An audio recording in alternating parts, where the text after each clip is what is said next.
Hola, ¿qué tal están? Bienvenidos a esta nueva edición de Kun Healthy Forum, el foro de cuestiones de salud para el público general de la Clínica Universidad de Navarra. Les saludamos aquí desde nuestra sede de Pamplona. En los próximos minutos queremos hablar del COVID-19, queremos entender qué está ocurriendo en esta sexta ola y para ello hemos invitado a dos especialistas muy reconocidos en su ámbito científico. Voy a saludar en primer lugar en Nueva York al doctor Javier Zulueta, que está allí. Doctor Javier Zulueta, muy buenas tardes. Muy buenas tardes.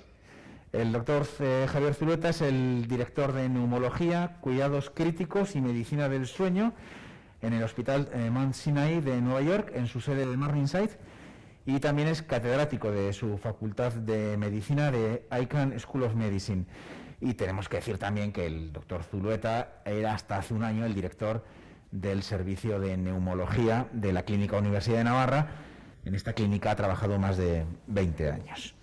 Y aquí en Pamplona, a mi lado, está el doctor José Luis del Pozo. Buenas tardes, doctor del Pozo. Buenas tardes. El doctor José Luis del Pozo es el director del Servicio de Enfermedades Infecciosas y de Microbiología de la Clínica Universidad de Navarra. También es catedrático de la Facultad de Medicina. Decía hace un momento a todos ustedes que los doctores Zulueta y del Pozo son unos científicos muy reconocidos, pero si me lo permiten sobre todo ellos, tendré que afirmar que ahora también son muy conocidos en Twitter. El doctor Zulueta decía el 23 de diciembre, les leo: tengo la impresión de que Omicron acaba con la pandemia. La tasa de infecciones es brutal, pero la gran mayoría con cuadros muy leves. En Sudáfrica está bajando la incidencia igual de rápido que subió. Esto se acaba. Estas palabras del doctor Zulueta, pues estas cuatro frases le gustaron a 88.000 personas y más de 17.000 le dieron al botón de retweet en su aplicación. Y esto, pues tenemos que decir también honradamente que en términos de influencia, pues no está nada mal, ¿no? Y siguiendo la estela del doctor Zulueta, el doctor del Pozo también compartía en Navidad una visión, podemos decir, alentadora, optimista sobre el final de la pandemia, además de algunas reflexiones sobre cómo afrontar esta situación tan extraordinaria que estamos viviendo, una situación que es extraordinaria pero que ya dura más de 2 años. Y las palabras de los doctores Zulueta y del Pozo pues han tenido también un gran impacto en los medios de comunicación, que se han hecho eco de lo que estaba ocurriendo en las redes. Y de esto también pues queremos hablar nosotros hoy. Así que empiezo con el doctor Zulueta en Nueva York. Doctor Zulueta, como decía usted, permita que le haga la pregunta fácil. ¿Esto se acaba? Esto obviamente se va a acabar tarde o temprano, pero viendo la evolución que estaba tomando la pandemia o la ola, sobre todo en Sudáfrica, donde vimos un aumento de la incidencia tan acusado de forma vertical prácticamente y inmediatamente después una caída también en vertical, con una ola, digamos, muy estrecha en cuanto a gráfico, según en comparación con previas.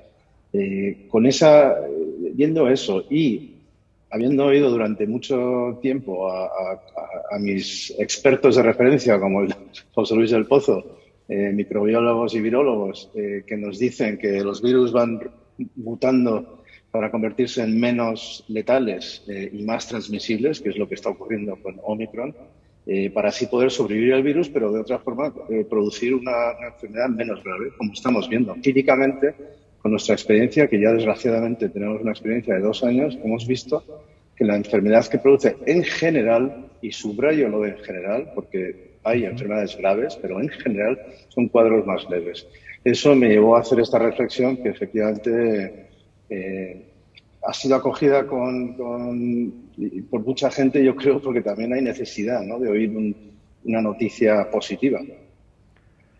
Muy bien. Y doctor del Pozo, esta es la sexta ola, todavía estamos en la parte de arriba de la sexta ola, podemos decir, ¿no?, en el pico. ¿Podemos aventurar mínimamente cuándo puede terminar esta sexta ola? ¿En qué momento estamos de la ola? ¿Nos esperan, una vez que termine esta ola, nos espera alguna más? Bueno, lo primero decir que todavía no sabemos si estamos efectivamente en el pico o todavía queda un poquito más, porque a día de hoy no sabemos exactamente el número de diagnósticos de casos de COVID que tenemos en nuestro país, el número exacto, por la limitación que hay a la hora de hacer las pruebas diagnósticas, y probablemente no reflejen la realidad, es decir, que no sabemos si hemos llegado ya al pico o no hemos llegado al pico. Pero lo que está claro es que si no hemos llegado al pico estamos muy próximos, y tal y como ha contado el doctor Zulueta, efectivamente va a llegar un momento en el que el virus ya no tenga más población susceptible a la que infectar, y por eso se va a producir esa caída tan rápida que no solamente en Sudáfrica sino en otros países hemos visto, ¿no? Lo que es ingenuo pensar es que esta es la última ola. Esta no es la última ola, claramente. Los coronavirus humanos, que año tras año ocasionan cuadros catarrales a lo largo de todo el año, son coronavirus que tienen ascensos y descensos a lo largo del año, ocasionando pequeñas olas, ¿no? Y esto es lo que vamos a ver. Este virus probablemente ocasione una séptima ola, una octava ola, una novena ola, que previsiblemente sean olas más recortadas en cuanto al número de casos, más benignas en cuanto a la severidad de los casos y menos elevadas en cuanto a un menor número de casos. Pero claramente yo creo que si no estamos en el punto más álgido, estamos a punto de alcanzarlo, y de ahí va a venir una defervescencia muy rápida, ¿no? Este momento en el que nos encontramos también nos tiene que hacer pensar que en los próximos días seguiremos teniendo, por lo tanto, un incremento importante en los ingresos hospitalarios y tanto de lo que vayan siendo estos últimos casos, ¿verdad? Claro, tenemos que tener en cuenta que el paciente, cuando se infecta, inicialmente hay un periodo que suele oscilar entre los 7-10 días, en los cuales el paciente hace el cuadro viral inicial, con malestar general, dolores articulares, etcétera. El pequeño porcentaje que con Omicron se complica lo va a hacer a partir del 7º-8º día. Y ese es el paciente que va a acudir a un servicio de urgencias, atención primaria, y es el paciente potencialmente que va a ingresar. Los pacientes que ingresan, el porcentaje de pacientes cada vez más pequeño que acaba en una UCI, lo hace aproximadamente entre el día 5º y el día 10º de su estancia en la planta. Es decir, que la estancia en planta en un hospital la vemos en diferido con respecto al diagnóstico, y la estancia en UCI la vemos en diferido con respecto a la estancia en planta. Esto quiere decir que el pico máximo de diagnósticos que vemos hoy, vamos a ver ese pico máximo de ingresos en un par de semanas, y vamos a ver un pico máximo en UCIs pues en 3-4 semanas desde que vemos las cosas hoy. Y esta creo que es una percepción también, doctor Zulueta, compartida desde donde usted se encuentra. Sí, efectivamente. Aquí en Nueva York, por ejemplo, estamos viendo una situación muy similar. Pero yo me gustaría subrayar otra vez la idea esta de que estamos viendo más hospitalizaciones, estamos viendo ingresos en UCI, pero el porcentaje de pacientes, del total de pacientes que se infectan, el porcentaje de pacientes que tienen que ir al hospital es significativamente inferior a lo que ocurría con las variantes anteriores. Hay muchas cifras por ahí, pero si antes de cada 50 pacientes uno ingresaba, ahora a lo mejor es 500. Y eso solo con números oficiales, porque estoy de acuerdo con una cosa que ha dicho el doctor Del Pozo, no sabemos cuál es el número real de casos. Probablemente es mucho más del doble de lo que se conoce, porque todos conocemos ahora mismo familiares y amigos que tienen síntomas, que están aislados, que tienen COVID probablemente, pero se hacen pruebas de antígenos en casa, etcétera. No son casos oficiales, digamos. Por tanto, yo creo que esto es lo que va a dar lugar a que veamos una caída rápida. Se está infectando todo el mundo, aunque los números oficiales no reflejen esa realidad. ¿Por qué es tan contagiosa Omicron? Bueno, hay una explicación biológica. Hay una explicación biológica. La llave que utiliza el virus para entrar en nuestras células es una proteína, una pequeña proteína de superficie, lo que se conoce vulgarmente como spike o espícula, y eso es lo que le permite al virus pegarse a nuestras células, al receptor que hay en nuestras células, e invadir nuestro organismo, ¿no? Las mutaciones que tiene esa espícula en Omicron hace que esa llave sea más perfecta para encajarse en la cerradura de nuestras células, y eso es lo que hace que el virus se contagie o se transmita mejor, ¿no? Y también es verdad que los picos o la cantidad del virus que alcanza en nasofaringe es mucho más elevada inicialmente que la que alcanza otras variantes, como la variante Delta o la variante británica, lo cual hace que los pacientes positivos sean capaces de diseminar mucho más rápido la infección de lo que lo hacía, por ejemplo, un paciente con la variante Delta o la variante británica, ¿no? En definitiva, como ha comentado antes el doctor Zuleta, el virus, no es que el virus sea inteligente y busque la forma de infectar mejor, sino que aquellas subpoblaciones del virus, aquellas variantes del virus que se transmiten mejor, son las que van a prevalecer a término medio, ¿no? En el fondo lo que estamos viendo es la ley de Darwin, la ley de la evolución natural, pero a cámara muy rápida, ¿no? Y esta variante también, como decíamos antes, por los datos que compartía ahora mismo el doctor Zulueta respecto a los cuántos pacientes hace falta que se contagien para que, digamos, que contemos con un ingreso hospitalario, es una variante mucho menos agresiva. Claro, fíjate, lo ha comentado antes el doctor Zuleta, ¿no? Hay unas cifras aproximadas de que pues, probablemente haga falta pues, 10 veces más casos para generar un ingreso. Y probablemente sean muchos más de 10 casos, porque yo creo que estamos viendo la punta del iceberg. Es decir, hay muchísimas personas que son positivas, que tienen una sintomatología muy leve y que ni siquiera se han hecho una prueba de antígeno o una PCR. Y lo que estamos viendo muchísimo son muchas personas que están completamente asintomáticas y tienen una PCR positiva. Es decir, que probablemente estemos infraestimando el número real de pacientes y, como consecuencia, estemos asistiendo de verdad a una variante que cause cuadros extremadamente leves en general, como dice el doctor Zuleta, porque obviamente esto es en general. Hay un porcentaje pequeño de pacientes todavía que siguen ingresando porque siguen haciendo formas severas de la enfermedad con neumonía u otras complicaciones similares, ¿no? ¿Cuál es, tanto aquí en los hospitales en España como en Estados Unidos, cuál es el perfil del paciente que ingresa? Pues es un perfil diferente al que veíamos con las primeras olas. Para empezar, nosotros, por ejemplo, en el sistema de Mont Sinai, que tenemos 2.500 camas, tenemos aproximadamente 900 ocupadas por pacientes con COVID. El 40% aproximadamente no ingresaron por COVID, ingresaron para hacerse una cirugía, ingresaron por otras razones, y al hacerle las pruebas que le hacemos ya a todo paciente que ingresa, se ha visto que tenían COVID. Y siguen estando en el hospital con COVID, pero sin síntomas ni enfermedad producida. Realmente no se puede decir que tengan COVID, tienen infección por coronavirus. COVID es la enfermedad en sí. Por tanto, vemos mucho paciente que ingresa con COVID, no por COVID. Y luego, el que sí que ingresa con la enfermedad es un paciente que tiene menos neumonías. Siguiendo en la línea de lo que estaba diciendo antes el doctor del Pozo, ha habido estudios ahora muy recientes en animales que ya sabíamos clínicamente que producían menos neumonías, pero se ha podido demostrar en ratones, por ejemplo, infectados con Omicron y con las variantes previas predominan en el pulmón sobre todo. En cambio, con Omicron el virus se queda en las vías altas y por eso puede ser más infectivo, porque está mucho más cerca, digamos, de la salida por la boca, pero afecta menos al pulmón, por tanto produce menos enfermedad grave. Entonces vemos pacientes que ingresan con cuadros menos graves en cuanto a neumonía, los que tienen que ir a la UCI tienen que ser intubados con menos frecuencia, muchísima menos frecuencia, y esto es muy importante de cara a la mortalidad por la enfermedad.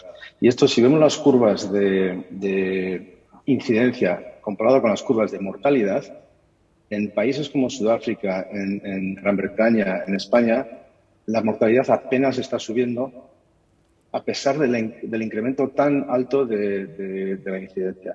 Y probablemente es por esto. Son cuadros diferentes que no requieren ventilación mecánica invasiva con tanta frecuencia como las anteriores y, por tanto, la supervivencia es mejor o es mayor. En todo caso, lo que sí que encontramos, doctor del Pozo, una diferencia es en cómo lleva la enfermedad si se contagia efectivamente el que está vacunado y el que no está vacunado. Sí, esto es algo claro que ya tenemos, vamos, que es bastante obvio, ya era algo que sospechábamos que iba a ocurrir así, de hecho por eso recomendamos la vacunación, pero lo estamos viendo claramente. El paciente vacunado con una pauta vacunal completa, o bien con 2 dosis o bien con 3 dosis, independientemente de la vacuna que haya recibido, habitualmente tiene menos probabilidades de ingresar. Y menos probabilidades de que se ingresa, porque efectivamente hay pacientes que están vacunados que ingresan, si ingresan, menos probabilidades de acabar en la UCI. Es decir, que la pauta vacunal, desde luego hay una diferencia brutal entre los pacientes que han recibido 2 dosis o aquellos que han recibido 3 dosis, respecto a que los que han recibido 3 dosis, la probabilidad baja muchísimo más, la probabilidad de ingresar, de hacer una enfermedad grave o de acabar en la UCI. Y claramente esto es una diferencia. Yo diría que a día de hoy, además de los factores clásicos de severidad del COVID, como son pues la edad, la obesidad, las enfermedades debilitantes como la diabetes o la inmunosupresión, claramente el no estar vacunado o el haber recibido una pauta vacunal incompleta a día de hoy es un factor de riesgo muy importante para ingresar o para acabar en una UCI, ¿no? Y ahora que hemos ya agarrado el tema de las vacunas, estas vacunas que nos estamos pinchando, y corríjame si me equivoco, estas vacunas que nos están administrando ahora mismo son vacunas diseñadas hace un año. ¿Ha cambiado el virus lo suficiente como para que esas vacunas sigan siendo igual de efectivas o para que tengamos que plantearnos algún ajuste, si se me permite la expresión, en su diseño? Claro, esto es una pregunta que parece sencilla, pero es extremadamente compleja en la respuesta, porque la tecnología del mRNA que se utiliza para estas vacunas lo que permite es cambiar el diseño de la vacuna prácticamente en 3 o 4 semanas. Es decir, que en 3 o 4 semanas uno puede hacer un cambio de diseño para adaptarse a la variante que está circulando, ¿no?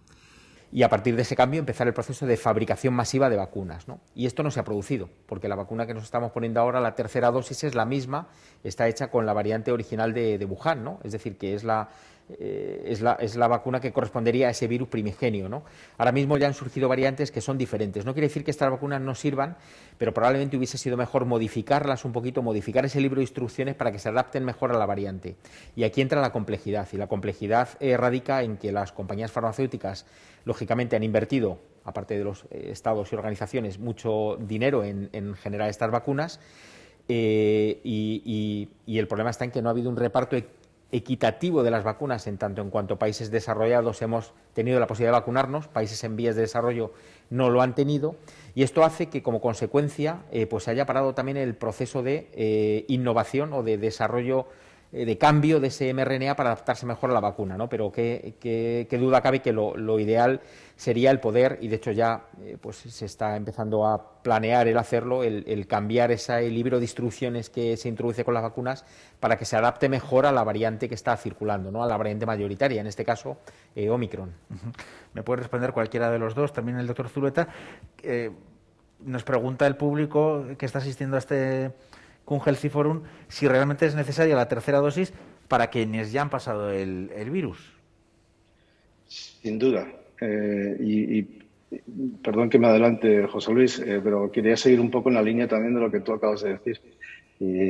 Creo que es fascinante, y esto nos lo dicen los inmunólogos, que cómo ha respondido el sistema inmunitario con las vacunas efectivamente diseñadas para la variante de Wuhan, de hace 2 años, aunque salió hace un año, realmente se diseñó hace 2 años.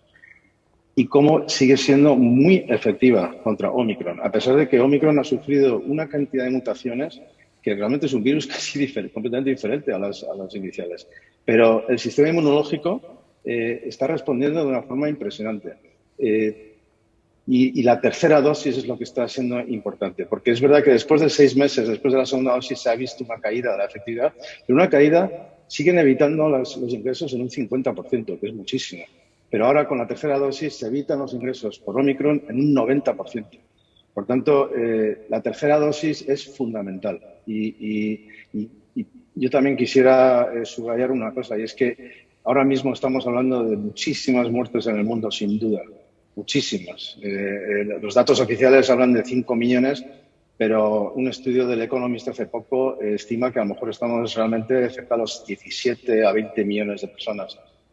¿Qué hubiera pasado si no hubiera habido vacunas? Si vemos las curvas de mortalidad a partir de la salida de la vacuna en diciembre de 2020, es impresionante cómo ha bajado y cómo se ha mantenido prácticamente en niveles muy, muy bajos a pesar de las diferentes olas que ha habido.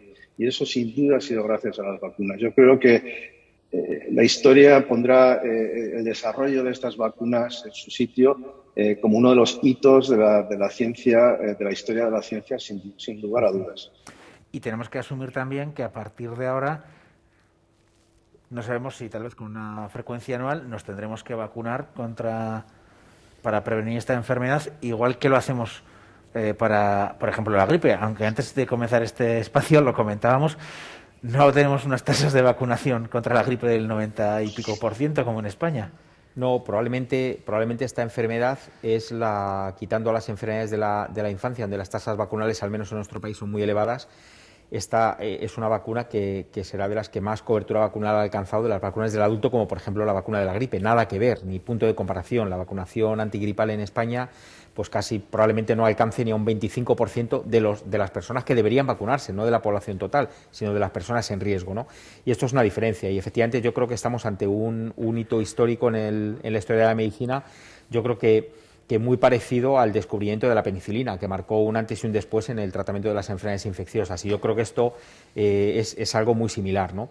Y respecto a la necesidad de revacunarse, yo creo que probablemente ahora hemos parado el primer impacto, el primer golpe, y hemos dicho nos vacunamos todos 3 dosis para intentar evitar esto, pero yo creo que ahora es el momento de hacer una parada un poco reflexiva y pensar y planificar bien una estrategia que permita que todo el mundo pueda ser vacunado, porque mientras el virus se esté transmitiendo en África, en Asia, etcétera. Todo el mundo, no población, sino es decir, todo el mundo geográfico. Todo el mundo geográfico, es decir, si no hemos aprendido que esto es un problema de salud global y que la respuesta tiene que ser una respuesta global, no hemos aprendido nada. Entonces, mientras todo el mundo no esté vacunado, y lo segundo, mientras no hagamos una estrategia inteligente una vez que hayamos conseguido esto, para ver, como decía Javier hace un momento, quizá no haya que vacunar a todo el mundo todos los años, porque hay personas que mantienen títulos de anticuerpos elevados durante mucho tiempo, probablemente haya que priorizar a personas vulnerables, pero desde luego la necesidad de la revacunación, quien debe planificarla y plantearla son las autoridades sanitarias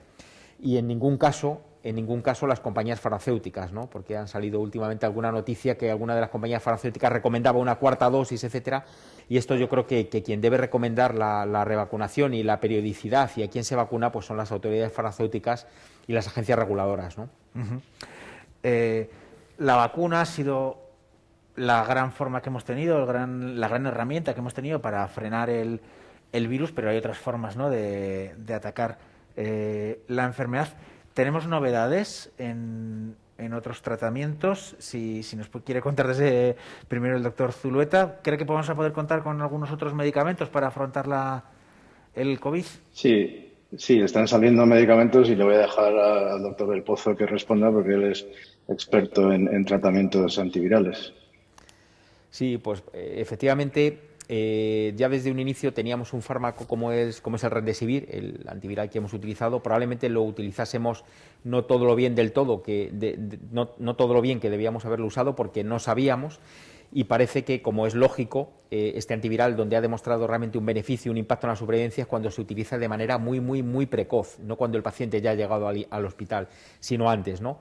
Y este fármaco lo tenemos desde hace tiempo ya, ¿no? Y ahora efectivamente hay nuevos fármacos que son antivirales directos, antivirales de acción directa, es decir, que actúan directamente inhibiendo alguna diana del virus y que son muy eficaces según los ensayos clínicos que se han publicado en estadios muy precoces de la enfermedad, es decir, en esa primera fase donde el virus está en una fase multiplicativa activa, de manera que estos fármacos evitarían esa multiplicación y evitarían el que se encadenase esa respuesta inmune brutal, que es lo que conlleva el ingreso del paciente. Entonces, efectivamente hay fármacos, estamos a punto de tenerlos aquí a nuestra disposición, habrá que definir muy bien a qué tipo de paciente se le da, es decir, probablemente haya que priorizarlos en pacientes vulnerables, pacientes que tengan, por el motivo que sea, un riesgo elevado de acabar ingresando o acabando tener una enfermedad grave, ¿no? Esto por un lado.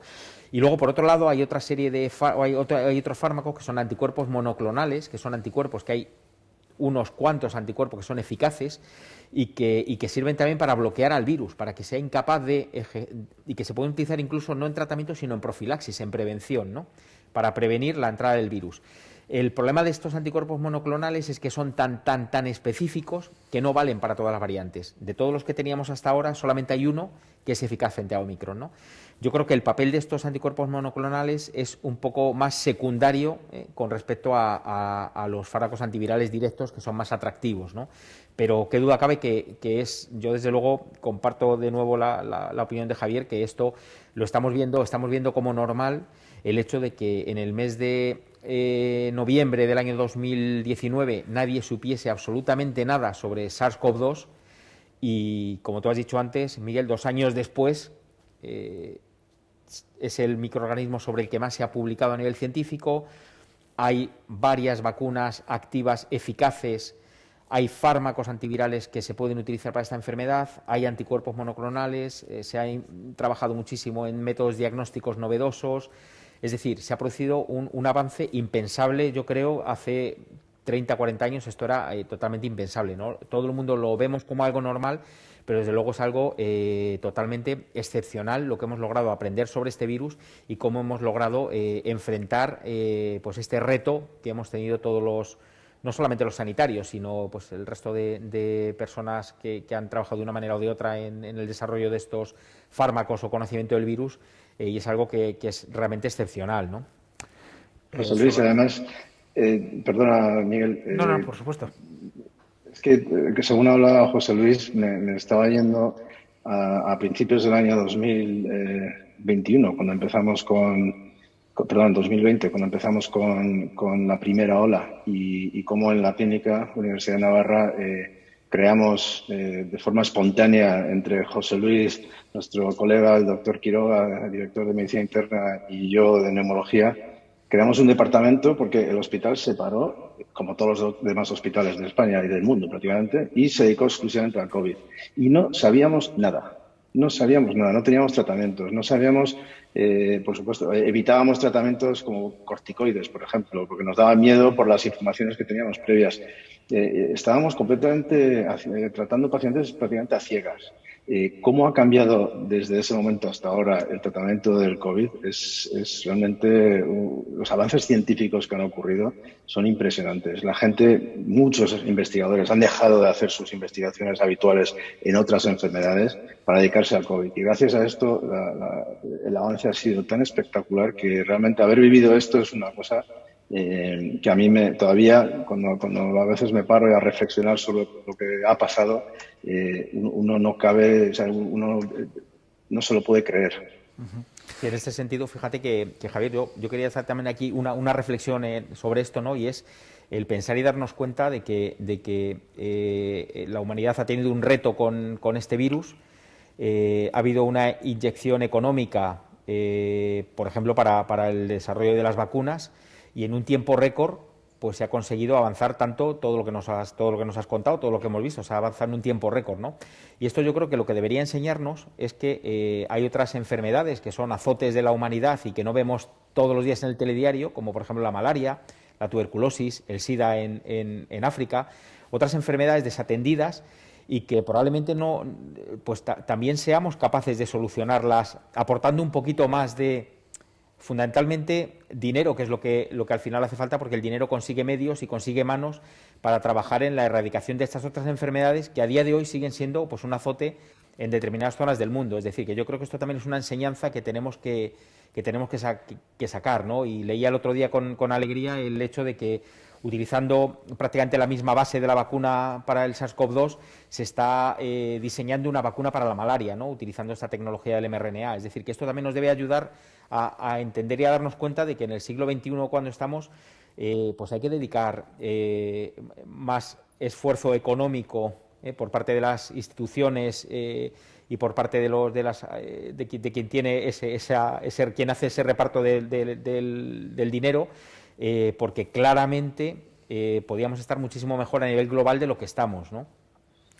Todavía incluso hoy, José Luis, con el COVID, tú lo has mencionado antes, las respuestas que vemos en diferentes países, yo ya he trabajado en 2 países y son respuestas muy locales. La gente habla de las incidencias de COVID en una comunidad autónoma o en un estado aquí en Nueva York. No se echa en falta una respuesta global. En 2 años ya que llevamos con esta pandemia, no se ha oído una reunión a gran escala de los líderes mundiales para atacar esto de forma global. Seguimos con una visión muy localista que, bueno, afortunadamente la ciencia está por encima de eso y la ciencia ha conseguido que lleguemos a donde estamos, pero efectivamente se echa en falta una respuesta en África. La tasa de vacunación en países africanos, quitando Sudáfrica, que es del 30%, o sea, que es muy baja, pero es que en otros países es de menos del 10%. Así no vamos a acabar con esto de forma global. Tenemos que abordarlo así, sin duda. Yo voy a cambiar un momento en los minutos que nos quedan después de esta reflexión súper interesante de los doctores. También nos siguen llegando algunas de las preguntas del público. Yo quería pedirles, y que son dos comportamientos que también creo que se pueden entender con un sentido solidario por las implicaciones que luego tienen. Por una parte, antes hablábamos de que con todas las PCRs y con los test de antígenos probablemente no estamos diagnosticando más que una pequeña parte de lo que ocurre. Nos hacíamos una imagen hace unas semanas de que tal vez estábamos intentando meter el océano dentro del agujero de la playa, ¿no? Que iba a ser imposible saber el nivel de contagio en el que estábamos.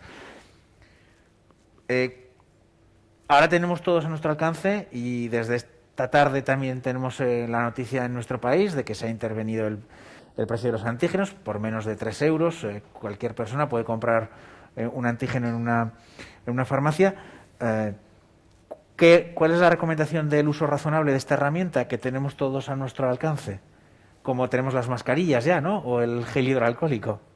Yo creo que Javier nos puede dar su visión, que además la ha mostrado también en Twitter, y yo creo que es muy razonable, ¿no? Sí, yo hago eco de epidemiólogos que saben mucho más que yo de esto. Pero el test de antígenos efectivamente tiene limitaciones en cuanto a diagnóstico de la enfermedad. Es menos sensible, sobre todo en los primeros días tras el contagio. Quizá necesita niveles de virus más altos en las vías aéreas para poder ser positivo. Pero eso es una ventaja, porque se ha visto que la positividad del test se correlaciona con la contagiosidad de la persona. Una persona con un test negativo no contagia, o es menos probable que contagie. Por tanto, podría utilizarse una estrategia o diseñarse una estrategia con los test antígenos para que uno pueda hacerse sus pruebas propias en su domicilio y saber si es peligroso que salga a la calle y exponga a otras personas si tiene un test positivo. Ahora bien, para eso hace falta que el test no valga 3 euros, hace falta que no valga nada. Es decir, esto es una estrategia que deberían adoptar los países con inversiones grandes, porque sería mucho dinero, pero probablemente si se hace bien y si se diseña bien, y esto lo tenían que hacer personas expertas en gestiones sanitarias, etcétera, quizás se podría evitar el impacto económico que tiene una infección como esta de aquí a obviamente no estoy hablando de las olas previas, pero a partir de ahora quizás sea una buena forma de evitar tener que tomar restricciones que probablemente ahora mismo sirven de muy poco. Claro, es que fíjate Javier, que ahora, por ejemplo, a nivel ya no solamente a nivel global, donde la tasa de personas que no pueden ir a trabajar porque son positivos, si lo centramos, por ejemplo, en el hospital, aquí tenemos un porcentaje elevado de personal sanitario que es positivo y está en su casa y tiene que estar en su casa confinado pues el tiempo que sea, ¿no? Claro, si uno hace el análisis que tú has hecho, que creo que es el inteligente de ver esta inversión que me va a reportar, pues claramente el hecho de que se suspenda una cirugía cardíaca, una neurocirugía o no se puedan hacer procedimientos endoscópicos porque no tienes el personal sanitario, probablemente eso sea muchísimo más caro que el proporcionar de manera gratuita antígenos para que uno pueda autohacérselos en casa, como dices, y definir mucho mejor cuándo puede uno volver a trabajar de una manera segura, ¿no? Y fíjate, en otros sectores lo mismo. En Estados Unidos, durante las Navidades, se cancelaron miles y miles de vuelos porque la mitad de las tripulaciones habían estado expuestos y tenían infección, pero realmente no sabemos si a lo mejor muchos de ellos sí que hubieran podido trabajar haciéndose pruebas de antígenos. Por tanto, creo que hay que empezar a pensar de otra forma y ser originales.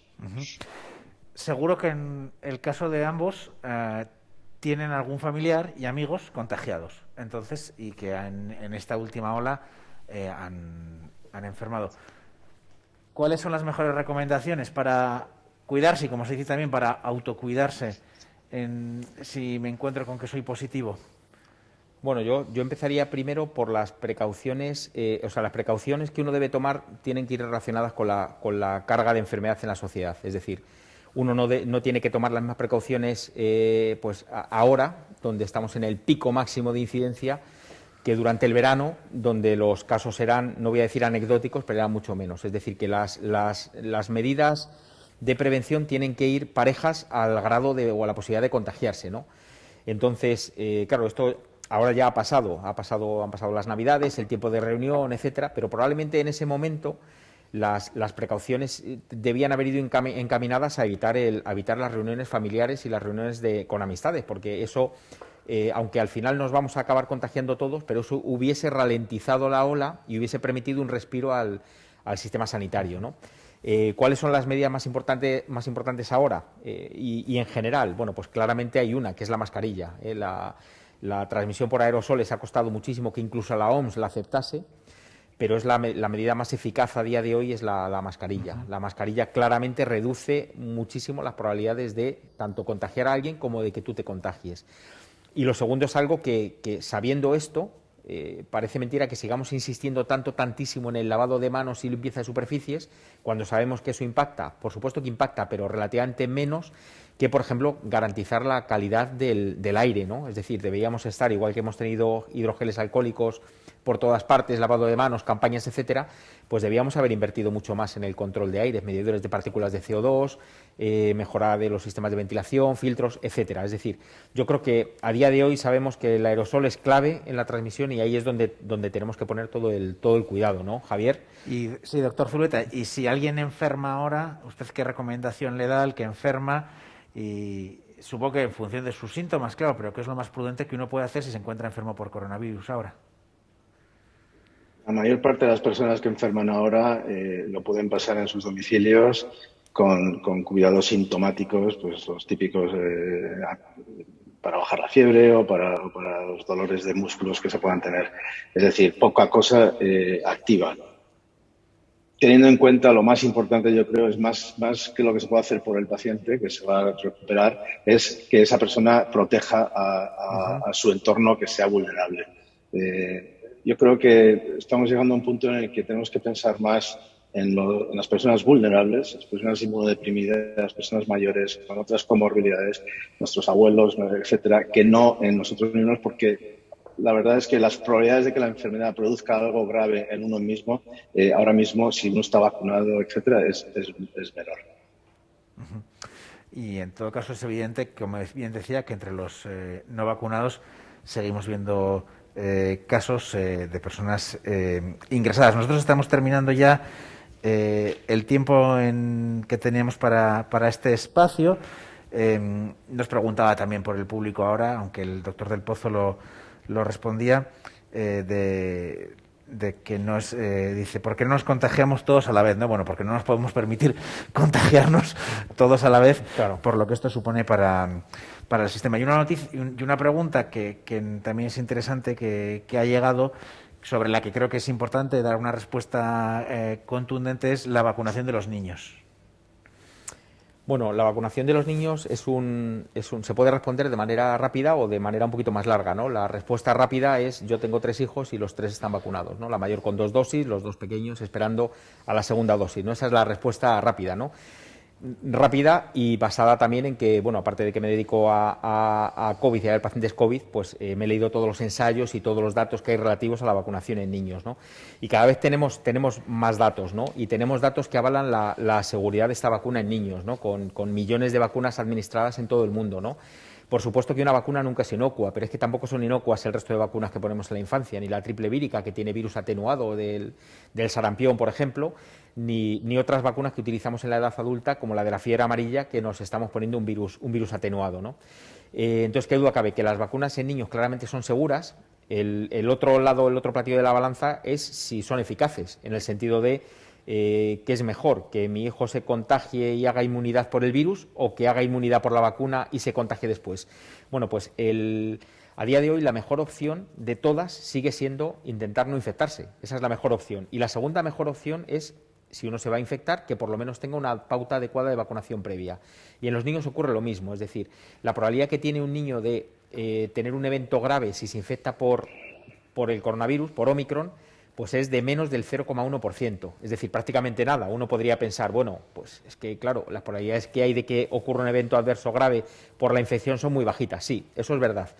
Lo que no sabemos son los efectos a medio y a largo plazo del virus en los niños, ¿no? Porque están bien descritas y hay series que nos dicen que incluso hasta un 10% de los niños que se infectan con el coronavirus, aunque hayan hecho una infección leve o muy poquito sintomática, pueden quedar con alguna secuela que también vemos en los adultos, secuelas en el sentido de cuadros de cansancio, cuadros de dolores osteomusculares, cuadros de déficits o alteraciones en el aprendizaje, es decir, y todo esto sabemos que se reduce prácticamente a cero, si no es a cero, con la vacunación. Es decir, que pesando en la balanza de riesgo-beneficio, el riesgo que corremos vacunando a nuestros hijos es extraordinariamente pequeño, porque la probabilidad de un efecto adverso es muy, muy baja, extremadamente baja, y el beneficio que obtenemos es generarle una inmunidad que en el caso de que se exponga y se infecte con el virus, lo cual va a ocurrir muy probablemente, pues le podemos evitar, en primer lugar, ese 0,1% de posibilidad de hacer un evento grave, que es muy poquito, pero ojo, porque es uno de cada 1000 niños, y les vamos a evitar también la posibilidad de que hagan un cuadro de secuelas, un cuadro similar al de los adultos que llamamos long COVID o COVID tardío, y esto lo vamos a evitar con la vacuna. Es decir, que por mi parte, categóricamente, mi recomendación, en base a los datos publicados y que están a disposición de todo el mundo, es que hay que vacunar a los niños también, ¿no? Que además, por otra parte, como decía Javier antes, ¿no? Que esto es mi opinión personal, pero las autoridades sanitarias, que saben muchísimo más que yo sobre esto y que controlan mucho mejor los estudios y los datos, etcétera, pues tanto las nacionales nuestras, la Agencia Española del Medicamento y la Agencia Europea del Medicamento, igual que la FDA, pues han recomendado la vacunación en niños, ¿no?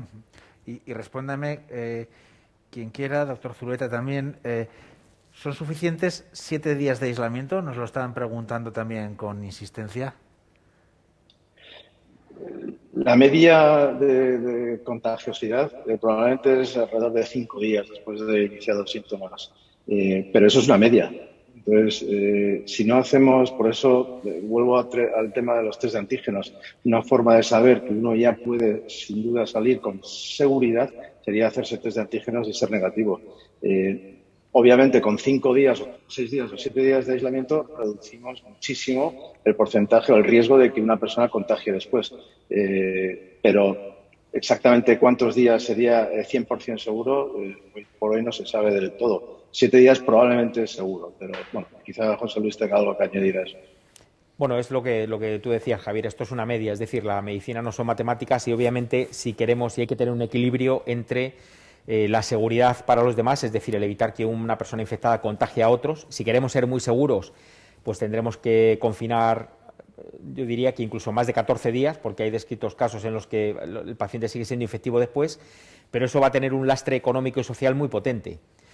O podemos reducir el tiempo de confinamiento a 7 días, por ejemplo, que es algo razonable. No vamos a tener habrá personas seguro que sigan pudiendo infectar a partir de esos 7 días, pero eso lastra menos el sistema socioeconómico. Por eso yo creo que además de la medida de estipular el tiempo hasta el aislamiento, claramente sería más razonable poder hacerlo de una manera más objetiva. Y para eso está claro que los test de antígenos, por supuesto, pues nos podrían proporcionar esta seguridad. Y mientras no los tengamos, pues lo que podemos hacer es, efectivamente, pues estos 7 días de confinamiento, pero pues yo recomendaría que la semana siguiente al menos, pues las personas que se reinserten a su vida laboral o su vida social normal, pues lo hagan con la precaución de intentar evitar pues estar en espacios cerrados con mucha gente y sin una mascarilla, ¿no? Bueno, yo voy a intentar cumplir razonablemente la promesa que he hecho a los doctores del tiempo que les íbamos a pedir y creo que ya lo hemos cumplido razonablemente y les agradezco en mi nombre y también el de las 350 personas que se han conectado a esta sesión, el tiempo dedicado. Les agradecemos a todos ustedes mucho su atención y su interés. Doctor Zulueta, muchas gracias a usted especialmente por hacernos un hueco desde Nueva York y por invitarnos a estar con usted también. Un placer poder estar otra vez en la CUN, aunque sea virtualmente. Bueno, virtual que hoy es real, podemos decir, y al doctor Del Pozo, como siempre, también muchas gracias por su presencia y por su tiempo. La próxima sesión de CUN Healthy Forum será el próximo 20 de enero, también a las 6 de la tarde. en una sesión en la que tendremos tiempo para hablar de chequeos de salud.